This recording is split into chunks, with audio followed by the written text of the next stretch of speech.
meron na. Walang kakunti-kontento. Ayaw ng mag-isa. Gusto dalawa pa. Meron na nga sa harap niya, kasama na araw-araw, naghanap pa ng iba. Para bang may gustong patunayan. Para bang may kumukwestiyon palagi sa pagkatao niya. Akala niya siguro, ikagagandang itsura niya kapag may dalawa siya. Kung magkwento pa sa iba, akala mo perpektong tao na wala siyang kasalanan sa sitwasyon niya ngayon. Na ang may kasalanan talaga ay yung isa. Siya daw ang nag-push sa kanya. Siya daw ang nagbigay ng dahilan para gawin niya ang ginagawa niya ngayon. Ganyan magbawas ng kasalanan ang mga tao. Dahil alam nila sa sarili nila na mali ang kinalalagyan nila. Ang guilty feeling nila ay sinasaksak sila sa harap at likod. Dahil alam nila sa sarili nila, hindi natutuwa ang Diyos sa ginagawa nila.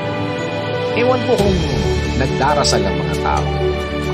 Ewan ko kung paano manalangin ang mga tao. Paano kaya ang isipan nila kung meron silang gustong mangyari? Saan kaya nila inaasa ang mga imposible ng buhay nila? Nasaan man yan, gising man yan, lagi nilang tinatanong ang kanilang sarili. Tama ba itong ginagawa ko? Tama ba itong nangyayari sa buhay ko? Ako pa ba ito? Mahirap, as in mahirap kalaban ang sarili. Mahirap ikaw ang mismong nagja-judge sa sarili mo. Ikaw mismo ang nagpo-question sa mga ginagawa mo. Ikaw mismo ang umuusig sa sarili mo. Parang hindi ka pa nakahatulan. Nakakulong ka na. Oo, masaya ka sa sandaling may ginagawa kang mali, pero the rest of the hours of the day will be like hell. Dahil feeling mo, maraming umuusig sa'yo.